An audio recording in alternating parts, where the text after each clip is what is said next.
Pertama kali kenal karya Ameng tuh di awal-awal 2000 sih. Di awal 2000 udah ngeliatin karyanya tapi belum pernah ketemu orangnya. Cuma tahu namanya doang seleweran di skena waktu itu. Skena musik. Lebih tepatnya skena musik ya, karena skena gambar belum seperti sekarang. Dan ketika itu ini orang, gue pikirnya ya dengan kecenderungan yang ada zaman itu, tren yang lagi zaman itu ada, dia bisa berjalan sendiri gitu, muncul dengan sendirinya gitu, tanpa ada tanpa ada harus kayak kemauan ngikutin apa yang lagi tren atau rame waktu itu. Ketemu kenal secara personal, ingat banget ketika lagi kerja di Ripple, era-era Yahoo Messenger. Ya, aku dari Raja Singa baru mulai start engine istilahnya. Ya, Ameng Choi datang di YM, kontak. Nggak nyangka aja ya, ternyata orang yang sebelum aku kenal karyanya ngontak duluan, terus ya ngajak ngobrol, dan langsung klik gitu dengan orangnya. Langsung klik. Cara personal ketika waktu itu yang aku ingat, itu mungkin sekitar 2004-an, 2005 ya. 20 tahun lalu mungkin. Yang bisa aku ingat, pembawaannya, cara tutur katanya, ya karena itu masih dalam konteksnya di Yahoo Messenger, teks. Ini orang unik gitu. Unik, punya style sendiri yang walaupun itu cuma bahasa teks, tapi entah kenapa kayak deket sosoknya itu, orangnya. Nah, dari situ ya kita bahas tentang dia memberi testimoni tentang dunia gambar. Kita ngebahas tentang gambar, ilustrasi, ya hal-hal yang berhubungan diantaranya lah desain, layout. Karena waktu itu kerja di Ripple sebagai layouter ya. Sampai akhirnya berujungnya juga pastinya tetap musik gitu. Dan ternyata musik juga dia bisa mengimbangi gitu. Mengimbangi orang yang diajak ngobrol aku waktu itu. Dia bisa mengimbangi ya dengan cara dia yang aku tahu dia selebor. Ternyata dia juga punya pengetahuan dan punya punya interesan juga gitu di dunia musik metal gitu. Salutnya itu orang, ya dia bukan orang di dalam kota, tapi dia bisa melingkupi kota itu sendiri sih. Dia menyeting diri dia untuk itu, untuk tahu semua hal, untuk ikut dalam apa ya, ikut tahu, ikut mengerti tentang apa yang ada di dunia dan kecenderungan dan gejalanya. Jadi nggak menjadikan dia orang yang dangkal juga akhirnya. Keren sih orang. Aduh, ada banyak banget. Karena ya emang itu mungkin beberapa orang mungkin bilang pemerintah kontol itu paling spektakuler ya, emang benar. Dia bisa, ya seperti tadi, dia bisa berpikir di luar kotak yang orang-orang pikirkan. Dia bisa memberikan pemandangan, bisa memberikan perspektif yang berbeda gitu. Untuk orang sadar, anjir ternyata emang benar kayak gini gitu. Secara bawah sadar kita yang melupakan, dia detail di situ gitu.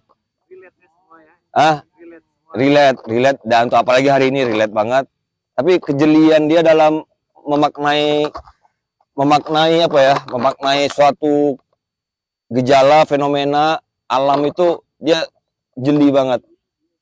Salah satu itu pemerintah kontol, terus yang dia bikinin buat ya era-era awal-awal dulu ya, 2005, zaman-zaman Avenue mungkin ya, Avenue Ultimus. Karya dia aku kenal di situ. Kayak dia bikin gambar buat botol smoker, terus yang pang salam polisi. Apalagi banyak sih judul-judulnya, panjang-panjang ya, agak susah disebutin. Terus yang Saraswati ya, aku sempat dulu bikinin poster screen printing sama Rekti yang Saraswati, gambar dari dia. Terus gambar dia buat Raja Singa, pastinya buat band aku sendiri waktu itu, yang mengambil tema dari Kokang Batang, yang ternyata gambar itu menjadi ricuh di dunia Twitter era-era itu karena dianggap mendiskreditkan sebuah band. Waktu itu slang baju kampungan, ya orang mikirnya slang kampungan untuk para slangker yang baru. Iya. Ya memang dari zaman dulu kita emang udah darurat baca, darurat literasi, jadi ya sering terjadi konflik kontra untuk hal yang nggak penting. Bener. Terus gambar-gambar terakhir dia yang aku suka itu yang paling highlight dalam 5 tahun itu gambar buat Kolor Malam, gambar buat merchandise Kolor Malam nggak salah. Dia bikin gambar Pak Haji tiba-tiba terbangun di depannya malaikat maut, itu gambar anjing nih gitu. Dia bisa bikin karya tuh yang mengganggu ketentraman, keharmonian dunia ketika sebelum melihat gambar dia.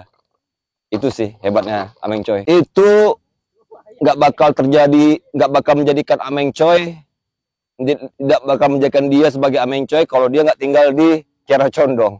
Ya, ketika ngobrol dengan dia, terus tahu diajakin main ke rumah, ya ngeliatin suasana, maaf bukan mendiskreditkan tempat, itu emang wajar gitu. Ameng Choi punya kejelian, punya detail yang orang-orang lain ditinggalkan, tapi dia mencoba mengangkat itu di dalam semua karya dia. Emang ya waktu itu kehidupan, anggaplah ketika pembangunan jalan layang di Kiara Condong, lintasan kereta, aku ingat banget itu siang-siang, ya gimana drama-drama warung lapo, bata, terus ya drama-drama anak-anak pang-pang di lampu merah. Emang dia ya untuk bagi orang mungkin ya karena hal itu bukan sebuah kehidupan yang dicari, ditinggalkan. Tapi bagi Ameng Choi, dia justru menyisakan itu di karya dia. Diangkat dia. Aku rasa ya kalau Ameng Choi nggak berada di Kircon, lahirnya dari tanggal 5 Juli 80 itu kayak mungkin nggak menjadikan dia seorang yang kita kenal sekarang. Apa ya? Banyak banget momen yang unik buat dia nih. Karena orangnya, aku senang sih, aku cukup senang bisa mengenal orang yang punya, cukup senang bisa mengenal orang dan didekatkan dengan orang yang punya nilai ketulusan. Aku senang banget ya, salah satunya Ameng Choi, untuk mengalami banyak momen gitu dengan orang yang seperti sifat dia itu kayaknya aduh banyak banget deh, susah disebutin lah. Mungkin kalau momen menyenangkan tuh ketika yang kau ingat ya mungkin secara general ya, kebetulan dulu sering bareng, sering bikin project bareng, sering kayak semacam kerja bareng di satu space yang sama. Jadi kita punya banyak bersinggungan, beririsan, cerita sambil berkarya. Yang menyenangkan tuh adalah ketika setelah menyelesaikan karya hari itu, terus kita nongkrong, duduk berdua, merayakan hal yang sangat ya bagi orang mungkin nggak terlalu berharga, tapi bagi kami itu quality time. Bagi aku sendiri quality time banget berdua dia, yang ngobrol hal-hal yang nggak penting, tapi malah itu menjadikan kekuatan, kedalaman lagi ke karya yang dibikin hari itu gitu. Hebatnya dia itu. Jadi kayak udah punya waktu kawan berkarya yang enak, terus dapat insight, kelar nongkrongnya itu malah dapat api lagi untuk menyelesaikan karya itu sendiri gitu. Itu hal yang menyenangkan banget lah. Setelah seharian full kita berkarya, kita nongkrong, begadang, apa-apa gitu, ngelakuin hal yang konyol, itu hal yang mungkin salah satunya secara general momen bersama Ameng Choi yang oke gitu. Sayangnya aku hijrah dari Bandung Jakarta itu 2018 ya, menuju 2024 mungkin ada 5 tahun 6 tahun emang agak kurang intensitas kita bertemu. Tapi Ameng Choi menurut bagi aku sendiri adalah 5 orang di kehidupan aku selama ini yang bisa aku ajak ngobrol di telepon yang berjam-jam. Dia termasuk dalam 5 orang itu.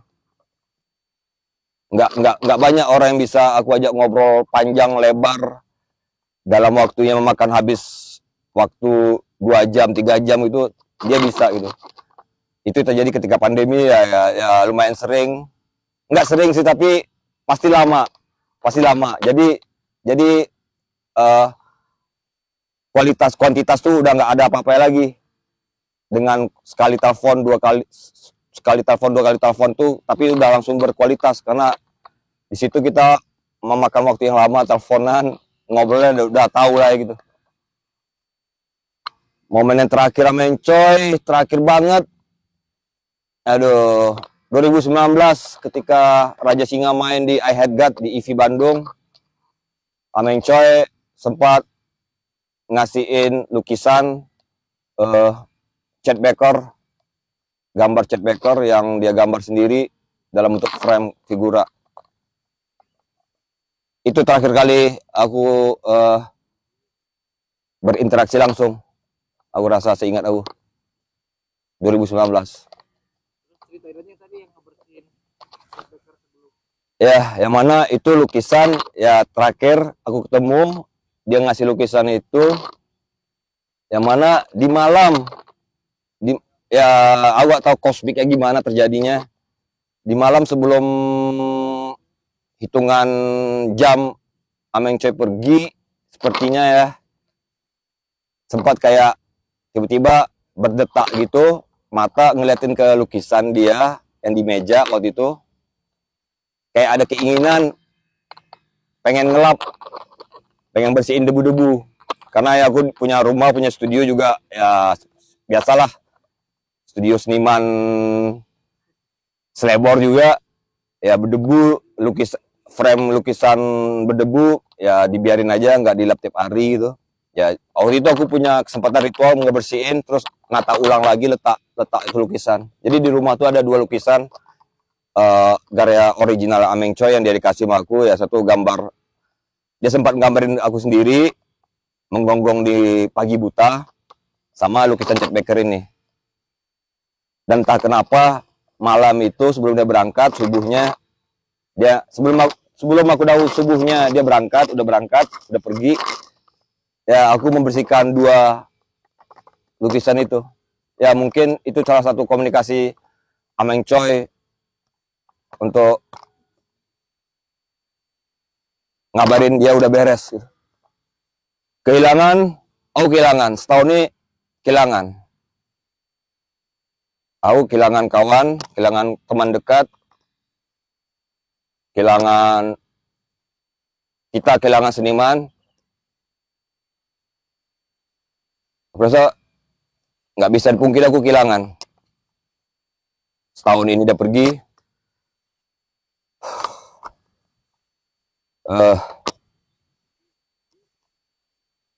Ameng Coy, ya di antara 5 orang yang itu telepon lama, gimana ya?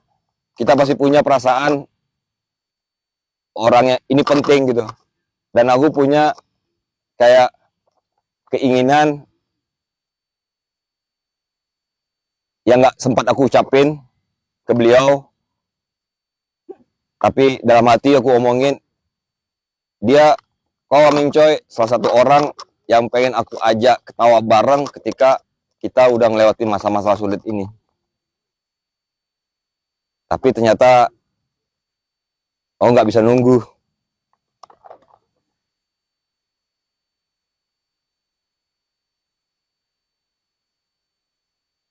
Senang bisa kenal, senang bisa beririsan. Kau Ameng Coy sebagai kepribadian yang anjing ini orang nggak bullshit gitu, seperti kebanyakan nggak bullshit. Aku bisa bilang ya sepanjang obrolan, sepanjang kita ngobrol dulu, diingat lagi apa yang dia tinggalin, legasi dia tinggalin tuh, ini orang nggak sebullshit yang aku suka terapin ke orang-orang mungkin ya, sorry, yang suka aku kasih prejudis gitu. Dia nggak seperti itu. Dan aku senang sekali aku didekatkan dengan orang yang punya kepribadian seperti dia nih.